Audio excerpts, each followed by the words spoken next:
چودھری صاحبان کی بڑی سیاسی غلطی۔ میاں شہباز شریف 13 فروری کو لاہور میں چودھری صاحبان کے گھر گئے۔ یہ ملاقات سیاسی تجزیہ کاروں کے لیے سرپرائز تھی۔ پورا ملک جانتا تھا چودھری صاحبان شریف فیملی سے ناراض ہیں۔ میاں نواز شریف نے 1996 میں وعدہ کیا تھا، ہم اگر الیکشن جیت گئے تو چودھری پرویز الہی وزیر اعلیٰ پنجاب ہوں گے، لیکن الیکشن جیتنے کے بعد شہباز شریف کو وزیر اعلیٰ بنا دیا گیا۔ چودھری صاحبان کا دل ٹوٹ گیا اور اس کا بدلہ انہوں نے جنرل پرویز مشرف کے دور میں لیا۔ کاف لیگ بنائی، مشرف کا ساتھ دیا اور 5 سال ڈٹ کر پنجاب پر حکمرانی کی۔ دونوں خاندانوں کے درمیان شدید اختلافات اور دوریاں تھیں، لیکن یہ اس کے باوجود ایک دوسرے کا احترام بھی کرتے تھے۔ چودھری ظہور الہی کا خاندان وزادار اور رکھ رکھاؤ کا مالک ہے۔ بالخصوص تمام سیاستدان چودھری شجاعت حسین کی دل سے عزت کرتے ہیں۔ یہ انتہائی مثبت، درد دل سے مالا مال اور عاجز انسان ہیں، لہٰذا کوئی شخص ان پر انگلی نہیں اٹھاتا۔ لیکن اس کے باوجود چودھری 2008 کے بعد جزوی اور 2013 کے بعد سیاسی لحاظ سے مکمل غیر متعلقہ ہو گئے۔ پارٹی چھوٹی سے چھوٹی ہوتی چلی گئی، مگر چودھریوں کا سیاسی قد برقرار رہا۔ یہ سیاسی سمجھ بوجھ اور برے سے برے حالات میں بھی اپنا راستہ نکالنے والے لوگ ہیں۔ چنانچہ 2018 میں ان کا کم بیک ہو گیا۔ گو وفاق میں ان کی صرف 4 اور پنجاب میں 7 سیٹیں تھیں، لیکن یہ کم تعداد کے باوجود وہ کیل تھے جس کے بغیر 2 تختے آپس میں جڑ نہیں سکتے۔ چنانچہ یہ پنجاب میں اسپیکرشپ اور 2 وزارتیں اور وفاق میں 2 وزارتیں لینے میں کامیاب ہو گئے۔ تاہم عمران خان ان سے خوش نہیں تھے۔ کیوں؟ 4 بڑی وجوہات تھیں۔ پہلی وجہ چودھریوں کا سیاسی قد کاٹ ہے۔ چودھری تگڑے اور جوڑ توڑ کے ماہر ہیں، عمران خان ان سے خائف تھے۔ دوسری وجہ عمران خان ان کو کرپٹ سمجھتے تھے، اور تیسری وجہ مونس الہی تھے۔ چودھری برادران مونس الہی کو وفاقی وزیر بنوانا چاہتے تھے، جبکہ عمران خان ان کی شکل بھی نہیں دیکھنا چاہتے تھے۔ لہٰذا دونوں کے درمیان 4.25 سال لو ہیٹ ریلیشن شپ رہا۔ چودھریوں کو جہانگیر ترین اور اسحاق خاقوانی لے کر آئے تھے۔ یہ حالات کو کنٹرول کر لیتے تھے، لیکن جب یہ بھی نہ رہے تو ناراضگیاں بڑھ گئیں۔ اور چوتھی وجہ طارق بشیر چیمہ تھے۔ یہ کاف لیگ کی طرف سے ہاؤسنگ اینڈ ورکس کے وفاقی وزیر تھے۔ یہ دبنگ اور نہ ڈر انسان ہیں۔ یہ کابینہ میں ہمیشہ بولتے تھے اور وزیر اعظم کو یہ اچھا نہیں لگتا تھا۔ چودھری صاحبان نے متعدد مرتبہ وزیر اعظم سے شکوہ کیا، کئی بار حکومت سے نکلنے کا فیصلہ بھی کیا، لیکن راستے میں مقام فیض آ جاتا تھا اور چودھری بے بس ہو جاتے تھے۔ یہ معاملات شاید جوں کے توں چلتے رہتے، لیکن پھر DGISI کی تقرری کا ایشو آیا، معاملات بگڑے اور ترازو آہستہ آہستہ نیوٹرل ہو گیا۔ نیا سال شروع ہوا تو ایک سویلین شخصیت لندن میں میاں نواز شریف سے ملی، 1 on 1 ملاقات ہوئی اور میاں نواز شریف نے مولانا فضل الرحمان کو گرین سگنل دے دیا۔ مولانا آصف علی زرداری کو بھی واپس لے آئے۔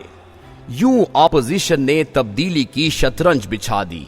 اپوزیشن کے ہاتھ میں 3 مہرے تھے۔ PTI کے 25 ارکان اپوزیشن سے رابطے میں تھے۔ 14 لوگ نون لیگ کے ٹکٹوں کے متمنی تھے، 8 پیپلز پارٹی کے ہاتھ میں تھے اور 3 مولانا فضل الرحمان سے ٹکٹ لینا چاہتے تھے۔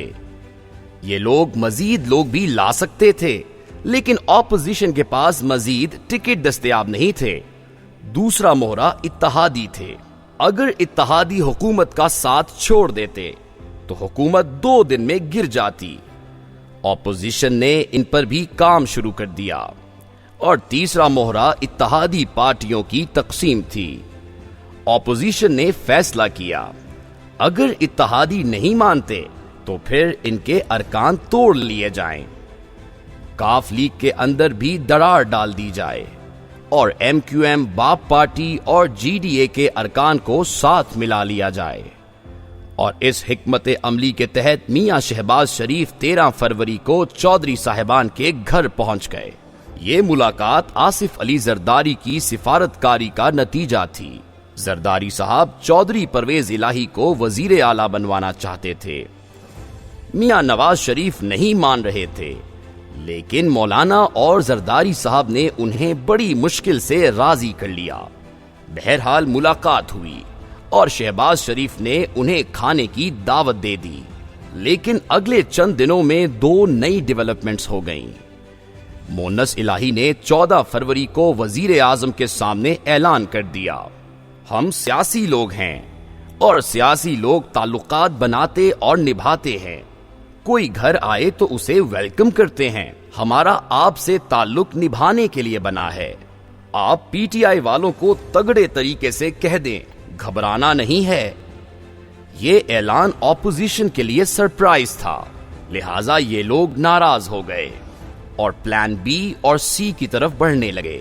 چودھری پرویز الہی نے دوسری غلطی شہباز شریف کے ڈنر میں نہ جا کر کی اور یوں معاملات ڈیڈ لاک کا شکار ہو گئے۔ چودھری شجاعت کو ان دونوں غلطیوں کا احساس ہو گیا، چنانچہ انہوں نے معاملات سنبھالنے کی کوشش کی۔ یہ 8 مارچ کو مولانا اور 9 مارچ کو آصف علی زرداری سے ملے۔ زرداری صاحب نے جواب دیا، آپ نے پہلی ٹرین مس کر دی، اگر دوسری میں گنجائش ہوئی تو آپ کو ایڈجسٹ کر لیا جائے گا۔ اپوزیشن نے اس دوران پی ٹی آئی کے 12 ارکان سندھ ہاؤس میں میڈیا کے سامنے پیش کر دیے۔ چودھری مزید گھبرا گئے، لہٰذا پرویز الہی نے اوپر تلے 2-3 انٹرویوز دیے اور اپنا وزن اپوزیشن کے پلڑے میں ڈال دیا۔ چودھری دوبارہ ڈائیلاگ میں آ گئے۔ اس دوران حکومت نے منحرف ارکان سے رابطے شروع کر دیے، جس سے اپوزیشن گھبرا گئی اور اس نے اتحادیوں سے رابطے تیز کر دیے۔ باپ پارٹی مان گئی، ایم کیو ایم کے تمام مطالبات مان لیے گئے اور میاں نواز شریف نے چودھری پرویز الہی کو وزیر اعلیٰ بنانے کا فیصلہ بھی کر لیا۔ چنانچہ 27 مارچ کی شام نون لیگ کا وفد چودھری صاحبان کے گھر گیا، مبارکباد پیش کی، کھانا کھایا اور آخر میں دعا بھی ہو گئی۔ چودھری صاحبان نے نون لیگ کو مشورہ دیا، یہ خبر جو ہی عمران خان تک پہنچے گی یہ پنجاب اسمبلی توڑوا دیں گے، لہٰذا آپ کل عثمان بزدار کے خلاف عدم اعتماد کی تحریک جمع کرا دیں۔ نون لیگ مان گئی۔ چودھری پرویز الہی رات 12 بجے آصف علی زرداری کے گھر گئے، شکریہ ادا کیا اور ان سے گلے مل کر واپس آ گئے۔ لیکن اگلی صبح حکومت کا وفد چودھریوں کے گھر آیا اور وزیر اعظم کی طرف سے وزارت اعلیٰ کی پیشکش کر دی۔ مونس الہی نے یہ آفر قبول کر لی۔ ان کا خیال تھا اپوزیشن کی چیف منسٹری 2-3 ماہ سے لمبی نہیں ہوگی، جبکہ عمران خان انہیں 1.5 سال پنجاب کا اقتدار دیں گے، ہمیں لمبا سودا کرنا چاہیے۔ اس دوران طارق بشیر چیمہ کی شاہ محمود قریشی کے ساتھ ہارڈ ٹاک شروع ہو گئی۔ چیمہ صاحب نے کہا، میں عمران خان کو کسی صورت ووٹ نہیں دوں گا، آپ بے شک وزیر اعظم کو بتا دیں۔ چودھری شجاعت حسین نے طارق بشیر چیمہ کی حمایت کی۔ چیمہ صاحب کا کہنا تھا چودھری پرویز الہی وزیر اعظم کے ساتھ مل کر بڑی سیاسی غلطی کریں گے، یہ بااعتماد شخص نہیں ہے۔ چودھری صاحب مونس الہی کے ساتھ وزیر اعظم کے پاس چلے گئے اور یوں چودھری پرویز الہی کی ایک غلطی نے ایم کیو ایم کی پوزیشن بھی مضبوط کر دی اور چودھری ظہور الہی کا گھرانہ بھی توڑ دیا۔ ہم اگر آج ٹھنڈے دل سے سوچیں تو پچھلے 1 ہفتے کے دوران چودھری پرویز الہی نے سب سے زیادہ سیاسی نقصان اٹھایا۔ یہ وزیر اعلیٰ بنتے بنتے رہ گئے۔ یہ اپوزیشن کے ساتھ ہوتے تو یہ اپریل کے دوسرے ہفتے میں پنجاب کے وزیر اعلیٰ بھی بن جاتے اور انہیں اگلے الیکشن میں مزید سیٹیں بھی مل جاتی، لیکن بہرحال گئے وقت اور نکلے ہوئے تیر کبھی واپس نہیں آتے۔ پرویز الہی کو ان کے صاحبزادے نے مروا دیا۔ دوسری طرف اس خبر سے سب سے زیادہ نون لیگ کو خوشی ہوئی۔ ان کے ارکان نے ایک دوسرے کو مبارکباد بھی دی اور یہ ایک دوسرے سے گلے بھی ملتے رہے، جبکہ چودھری شجاعت حسین کو ان کے ساتھیوں نے زندگی میں کبھی اتنا پریشان اور اداس نہیں دیکھا تھا جتنا یہ 28 مارچ کی شام تھے۔ کاف لیگ میں صرف طارق بشیر چیمہ کو سیاسی فائدہ ہوا۔ یہ ڈٹ گئے اور ڈنکے کی چوٹ پر اپوزیشن کا ساتھ دینے کا اعلان کیا، لہٰذا ان کے سیاسی قد میں اضافہ ہو گیا۔ اپوزیشن کا خیال تھا چودھری شجاعت شام تک پرویز الہی سے الگ ہونے کا اعلان کر دیں گے، لیکن چودھری صاحب کی وزاداری نے انہیں اپنے بھائی کے خلاف زبان کھولنے کی اجازت نہ دی، اور یوں چودھری ظہور الہی کا خاندان ٹوٹ بھی گیا اور ایک سیاسی غلطی نے چودھریوں کو بے وقار بھی کر دیا۔